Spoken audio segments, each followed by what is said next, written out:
And I wanted to get the most out of this time because the afternoon session is really dependent on, this is a part 1 and part 2 training, so the afternoon is dependent on what we get through in the morning. So if that's okay, I'm going to start, and folks can kind of catch up as we get going. So this is Public Speaking 101, in case you were wondering if you were in the right room. And I am Jody Reed. I'm the director of the California Alliance for Retired Americans, and we do a lot of work statewide on issues that are important to seniors and their families, and have worked a lot with CICA and on the IHSS issue, and know some of the faces here from Days at the Capitol or lobbying in the districts. And one of the things that we have had to get really good at is figuring out how to make our points clearly and effectively and quickly in this arena that we've been thrown into, where the services that we depend on are being thrashed and trashed and proposed for cuts. And we find ourselves often thrown into the position of both needing to speak to our neighbors, our elected officials, the media, and others to tell our stories. And so one of the things that we've figured we need to do is make sure that we're better at telling our stories in whatever that environment is, and can do it in an effective way so that they get our side and not just, sort of the side from in the past couple of years, the budget cutters and folks who don't really understand what we need, why we need it, and how important it is. And so this training kind of grew out of a larger program that the California Alliance for Retired Americans runs every couple of months for our members, which is open to the public, which is a longer leadership academy. We call it the CARA Leadership Academy. And we actually go into not just public speaking, but other parts of being strong advocates. So I did bring some materials, which they're up here in the front, we'll pass them around, that talk more about the bigger program. There's actually more time spent on public speaking at that program. I'm giving you an abbreviated version of it here today. So just because we're kind of a small group, when you speak, this is a very informal training, so if you would just do me the favor, because I can't read your name tags from very far away, when you raise your hand to speak or want to say something, just say your name so that I can kind of put faces and names together. All right? So the first thing I want, and I passed out some materials which I know for some of you aren't going to be that helpful unless they're made in a more accessible format, and I apologize for that, but I'm going to walk you through all the stuff that's in here, so you're going to hear it from me, and then you'll have these background information for your use later. You don't need to follow through. There's no PowerPoint, none of that. This is all very hands-on, very participatory, and we'll take it from there. So when I think about making an effective presentation, I think of 4 parts that are all important. And I might start this by just saying, I am not going to get into the details of like how to write a good speech, number 1, because I'm not that great at that. But number 2, that would take a lot longer. This is really, really focused on how to take what you feel in your heart and through good presentation skills, make it as effective as possible, without having to learn like how you start a formal presentation and how you do a PowerPoint and all of that. There's a lot of steps in becoming a good public speaker, and if you're going to go on the circuit and be, a regular public speaker, you might want to take part 2 and part 3 of this training. This is really around presentation skills, so that what you have to say gets heard well because you've done your homework properly. All right. The other thing that I'm assuming here is that you are all experts on the issues that you care about. And we need to grab a hold of that and cherish that, because you can be trained as a speaker on any issue and learn how to be effective and powerful, and learn the issues and learn the statistics that back up your issues. and still be a good speaker. But I'll tell you from my experience, especially on the kinds of things that we work on, where we're advocating for improved services, we're advocating to maintain budgets and enhance budgets, and for community-based support, what makes us the most effective is telling the story from where it sits with us. Because that's often what does not get heard. And you are the best expert on telling that story from your perspective. There is no one better. And the fact that you do that from your own experience, from truth, and from your heart will set you eons beyond any trained public speaker who is just reading or reciting something that they had to study.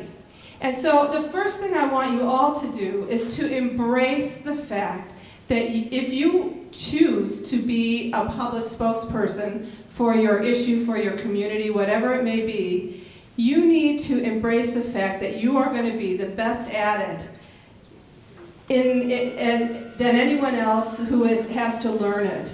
And the challenge is figuring out how to get what's in your gut out of your mouth in a way that people can really appreciate.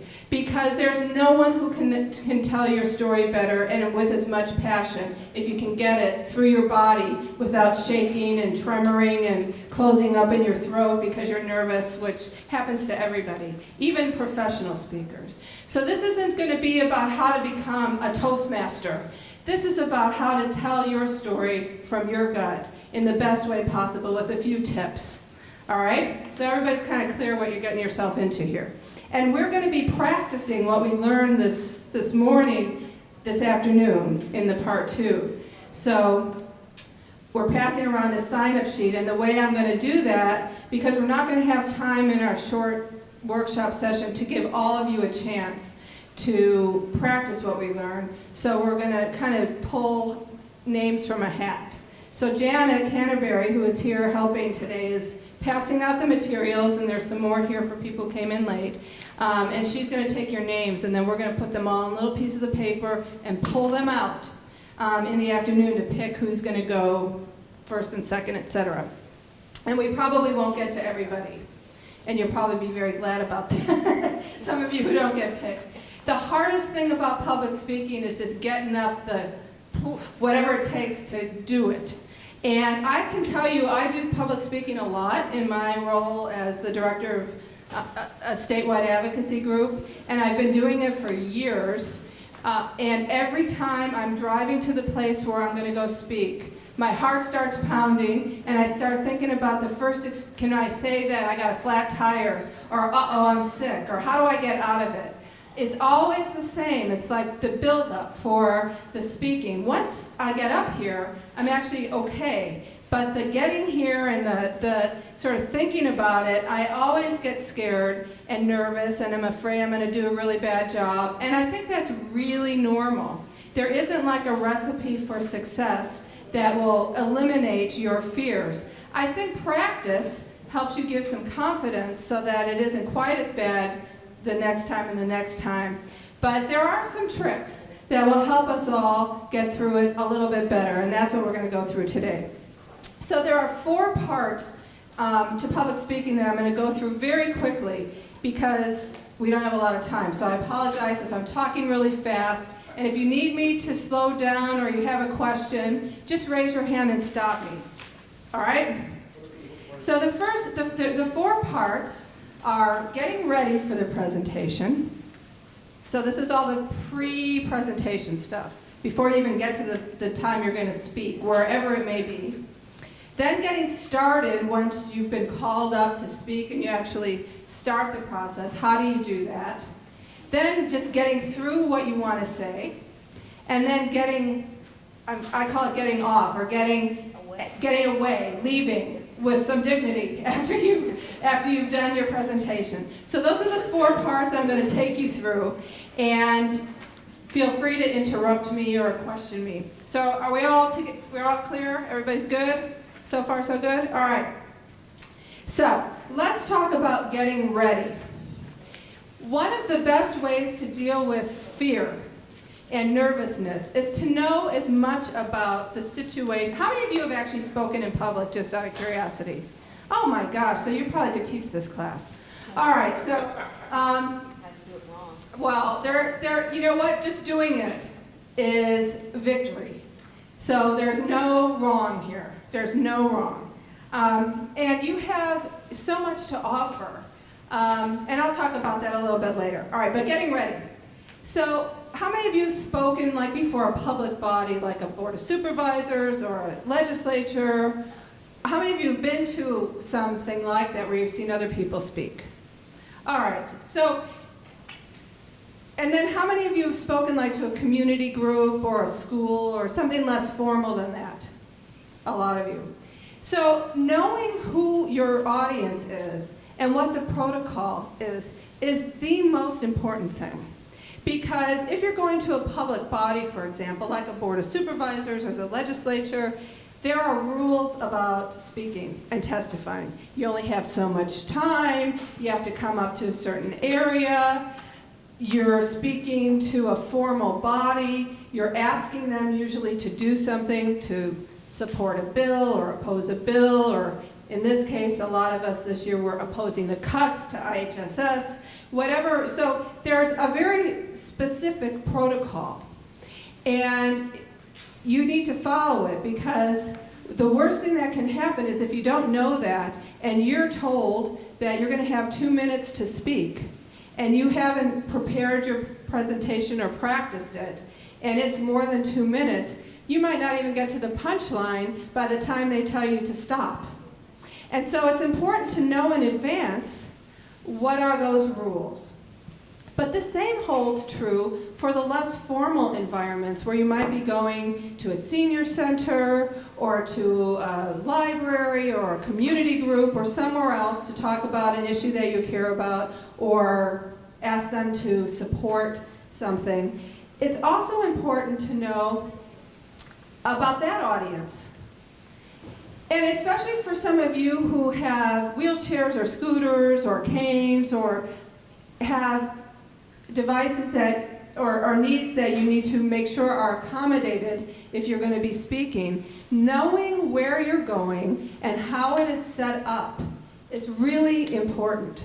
Because if you're going to a place where you have to, there's stairs and the speakers have to go up the stairs to a stage and they don't have a ramp, then you aren't going to be able to be up there. So you need to know what the setup is so that if you're going to have to speak from below the stage, they need to accommodate that. Make sure if it's a big room that there's sound and that you can get to the microphone and they move it. So knowing as much about the place, the space, the audience, and what they're thinking they're going to see, how much time they're giving you. Very important, because you don't want to be too short or too long. Are they expecting you to stay for questions and answers afterwards? How informed is the group? Is this a group that you're trying to persuade to do something or educate about something, and how much do they know? As much as you can know in advance, not only will help you ease your fears, but also will help you prepare for your presentation and be as effective as possible.